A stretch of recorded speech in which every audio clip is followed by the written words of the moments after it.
ভেবেছিলাম মেসিকে নিয়ে ভিডিওটা বানাবো না, কিন্তু এই যা হচ্ছে দুদিন ধরে সোশ্যাল মিডিয়ায়, ভাই এই যে মেসির ফ্যানগুলো, মানে এই যে ফুটবলের ফ্যানগুলো যারা মেসিকে এতটা পরিমাণে ক্রেজ হচ্ছে, এতটা দেখতে যাচ্ছে, সাপোর্ট করছে, এরা যদি এদের 10% সাপোর্ট না ইন্ডিয়ান ফুটবলকে দিত, মানে ইন্ডিয়ান ফুটবলে সুনীল ছেত্রী থেকে শুরু করে বড় বড় যারা ফুটবলার রয়েছে তারা বলে বলে পাগল হয়ে যাচ্ছে, ভাই একবার স্টেডিয়ামে আসো, একবার স্টেডিয়ামে আসো, এমনকি টিকিট পর্যন্ত ফ্রি করে দিচ্ছে।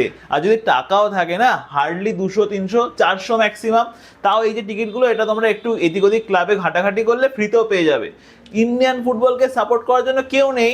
এদিকে মেসি এয়ারপোর্টে কখন নামলো, তারপর থেকে মানে হোটেলে চারিদিকে ভিড়, মানে স্টেডিয়াম সব ক্রেজ উঠে পড়ছে, ভাই কি হচ্ছে ভাই এতটুকু?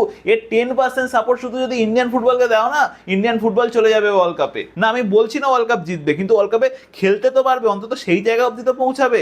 ভাই সাপোর্ট ইন্ডিয়ান টিমকে করো না, একটা লিমিট। ঠিক আছে Messi fan, okay that's okay, করো, ক্রেজ আনো, কিন্তু এই সাপোর্টটা ইন্ডিয়ান ফুটবলের বেলা কোথায়?